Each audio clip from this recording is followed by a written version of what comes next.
Okay, next up we've got the ICM. This is the Do 215V-4 bomber. Okay, ICM, I must admit I was always a big fan of ICM. I love their stuff, a certain way of doing things. Okay, so basically this is the reconnaissance version of Adornia. So what we've got down here, lovely box art with everything else on there. Okay, and obviously the biggest difference is this little bit down here with your reconnaissance camera. A little bit about the actual bomber itself down on there, and about the company. Usual things around the box. So we've got a couple of colour callouts. Well, I think you've got the one colour callout in this one. But what you do get, which is quite a nice touch, is got some nice, good old-fashioned CAD work here on the back as well with the actual bomber, so you can see exactly what type of details you're going to get right off the bat. Something of a different box, and I know it seems really sad, and how anarchy must you be to be sort of, you know, comparing boxes, but this one actually has got an open top box, which, you know, I think, you know, it makes it a little bit stronger being this type of box, which from a point of view of things getting crushed, I think it's a little bit of a help. But also it's one of those things, you don't have the pull off top, you don't have double lids and that, but at least it has got a halfway decent box down in here. So as you can see, one giant brag of sprues, which, as you know, I'm never a fan of because they end up knocking each other out. And we've got the instructions. So if we just lose that a moment, and we'll have a quick look at the instructions first. So, pretty thin paper. Crikey, that is thin. Usual thing, so we've got it in obviously Ukraine and English for the actual things down here. We've got a sheet decal, which looks crude. This is the thing with ICM stuff, okay, and this isn't any disrespect to them because they're not one of the giant companies, shall we say, out there. They do produce a very good quality of kit, but they're almost a limited run. They're not a limited run, they are a proper established company, don't get me wrong. It's just that they tend to have a budget, obviously, and they're coming in on budget, and this does mean that certainly things like the booklet, you know, you don't get a staple through it and all the rest of it. You do tend to get one bag with it all chucked in and everything else like that, and the decals do tend to be a little bit iffy, shall we say. But generally, as you'll notice in a moment, or I hope you're going to notice, this is where it's going to be rubbish or something, but usually you do get a very nice kit in amongst it all. But basically, here we go, we got all the usual things down here. The parts you're not going to use, obviously this is the reconnaissance version, so basically down here it's calling out for not using these, and obviously these are the parts for the bomber. So we've got CAD work type instructions down in here as we go through. So as you can see, usual thing, working with the cockpit, putting all the details in amongst there. You've got your colour callouts as well with these, obviously numerically calling like H and things like that.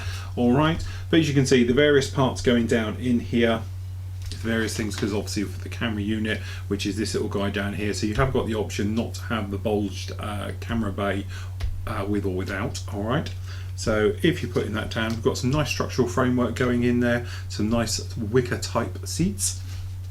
Okay, fuel tanks going down in there, as you can imagine, putting those in, cooler scoops, things like that. Wings, pretty straightforward, it's just going to be sandwiched down on top of each other and then putting them in. Nice detail with the engine these though, so you've got those nice engines down there going in into the nacelles as they're going to be fitted onto it.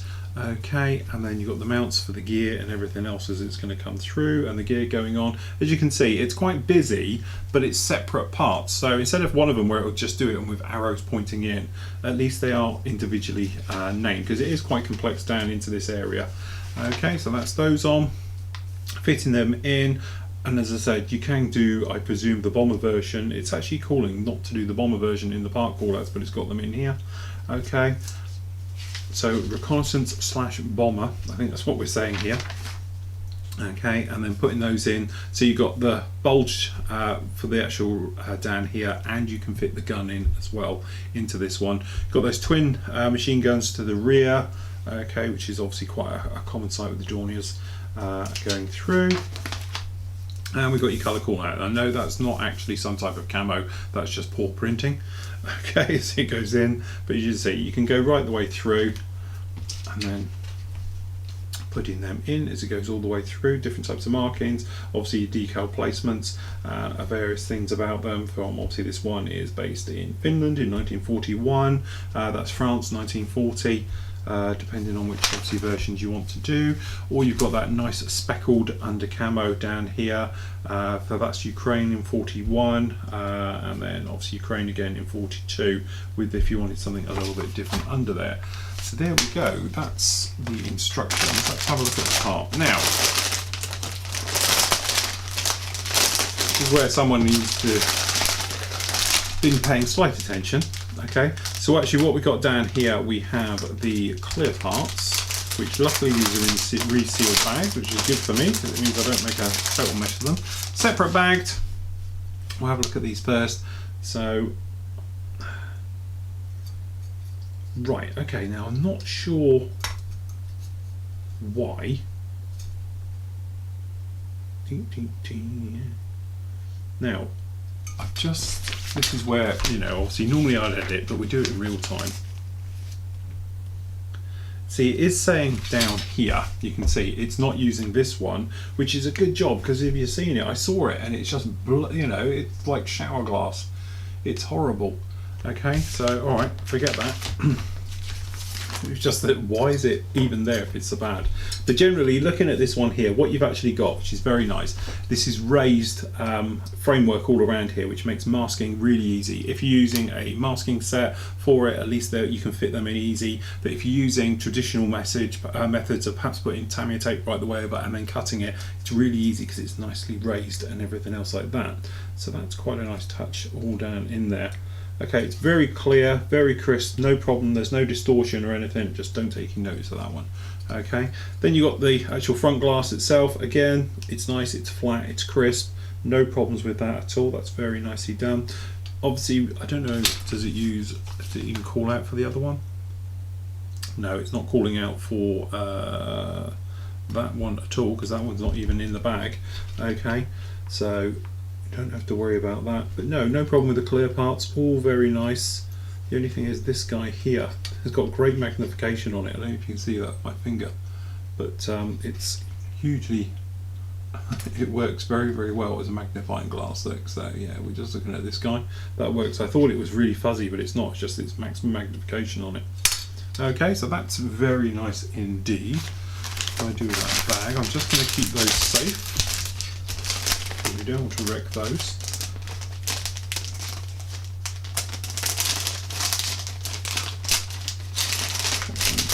Keep them safe. Okay, giant bag of goodies. So we can just stick everything to everything. Let's have a look at as we work our way through. So we're going to look at the wings to start with. As you can see, no problem with that at all. Great detail. Very crisp, very nice, and then as I say, when you look a little bit closer, you can see some of this detail down on here. So again, pretty good. I'm catching some of the lights, there we go. You can see very nice recessed panel lining all over this. Alright, it's deep and it's big, because that's probably about the width of your thumb, this one running along here. It's not, you know, as crisp, but that's what I'm saying. They're not, you know, sort of mainstream, but it is a nice crisp mould right the way through, as you can see. So yeah, some of the details, it is very, very heavy. Okay, it's not going to win the awards, so let's put it like that, but there's no problem with it. It's not like it's got a fault, and that's the thing. Okay, it's not correct, it's not to scale, it's huge, deep, trenching panel lines, but they're clean, they're crisp, precise, so I don't have a problem with it. Okay, I'll let the rivet counters have a go at how obviously the size of panel lining and all the rest of it. From my point of view, looking at it, I can see immediately, like with these here, these are huge, very big, you know, deep lines. But at the same time, you've got this stuff. Catch it in the light. Okay, it's very nice. It's extremely detailed ribbing texture in some of this stuff. So, okay, if we work our way around, as you can see, this stuff here is a lot finer. This detail on the actual fuselage, this panel lining. Yes, it has got some, it looks like it's been kicked around a mould a little bit, and we got, it's not a sink mark, but it's something down in here, so a little bit of a cough on there. You've got obviously where it's injected in, you get these lines here. Now that you can't feel it, it's just, it looks like it's something there. But generally, all pretty nice. As I say, it's a shame this isn't the same on that. If I show you both together, you can hopefully see you've got very nice recessed panel lining detail, which you can't even get your nail in, it's that thin, and then you've got this stuff over here, you can lose your nail in. Okay, it's quite a lot of difference going on. Anyway, let's have a look around. So down here we've got some of this nice fuselage detail for the framework. Very nice, no sign of flash, anything around it, some nice holes into it as well. Okay, making our way over down here, we've got some of the equipment. It's generic, okay, but you could always liven it up with a little bit of lead wire and everything else, make your way around it. We've got the tails, again, no problem with that at all, very nicely done, clean and crisp. And on these guys down here, again, we've got some nice details showing through. So you've actually just got a little bit of ribbing texture coming in, and with the control surfaces as well. Okay, we've got the ailerons here. Again, it's got some nice ribbing detail in there. So again, no problem. You've got no ejector pin marks on the back side of it either. And all the ejector pin marks, whilst, you know, obviously it's been pushed out of mould, they're quite softly done. These guys down in here wouldn't take much, a couple of swipes with a sanding stick to get rid of. It's a kit of two halves, you know, it's not Tamiya. Recently we've done a lot of reviews of the big companies which are pushing out incredible pieces of engineering with very fine panel line detailing. This isn't that type of company, okay? This is your more sort of, you know, your smaller company who's making their way through it, so you have to forgive them certain things, okay? What I think is lovely though is no flash on this mold whatsoever. It's an extremely clean, very well presented frame here. Okay, so looking at these engine mounts, again, very nicely done. They've got no flash, no nothing at all. These bomb racks, very nicely cast considering they're at an angle. I presume these are fuel tank toppers. Okay, nice riveting detail on these, and then obviously the handle. Okay, we don't have, but you're not going to expect it on a kit like this. Obviously we've got the exhaust stacks and not hollowed out, but we have got some nice details perhaps on this engine. You can see again some nice little details down there. The spinner themselves, interesting way they put it on the frame, but again we've got a bulkhead here with riveting detail. The machine gun magazines, we've got those just down there, quite nicely done again, and the actual engine. So we've got some engine, we've got the wiring already put onto those for the injectors and everything else like that. The supercharger down here at the back, undercarriage of the bombs. The guns themselves, to be honest, are a little bit crude, but you know, obviously we are dealing sort of 1/48 scale here. You know, you're not going to make masses out of it. So down here we got, that's a joint sprue. Okay, so we've got here, this tends to be some more internal details, various bits and pieces. Again, we've got no sign of flash on this sprue whatsoever, which is a nice touch. Very nice, clean, crisp mold. So we've got the fuel tanks just down here and making our way around. This is our camera pod. Okay, we've got a seat. We'll look at it, flip it over in a moment. Again, some nice details. No flash, no nothing. Got the control yoke down here and everything else as you're making your way through. Inside detail, you have got some ejector pin marks there. I don't know if you'd worry about them too much. A couple of swipes with a sanding stick, or perhaps a little bit of filler. They do tend to be slightly off center, the way it's been pushed in and everything else like that. As we've got it here, we've got the actual tail wheel system. As you can see, it is completely molded in one part. Okay, but you have got at the same time some very nice sort of lattice work here for the seating, okay, and everything else as you work your way around. Nice job on that wheel. It's perfectly symmetrical, no problem, but considering it is just one lump, that's not too bad at all, working our way around. And as you can see, we're back down to very fine recessed panel lining on the actual engine systems themselves, on these nacelles as they make their way through. Going around, looking at these other bits and pieces. As you can see, we've got some nice detail. Got tiny little bits of flash each side, but that's just being really picky now. I'm working our way around, and these other guys down here, as you can see, it's all really there, and that's it. So we'll have a quick look at the decals. But as I said, it's very hard to see these. A bit like they're home printed. They're not normally as sharp, but these actually aren't too bad. These guys here, admittedly, very hard to read what they're saying. It's a little bit blurred. The actual ones for the actual controls, just generic junk ones, if we're honest.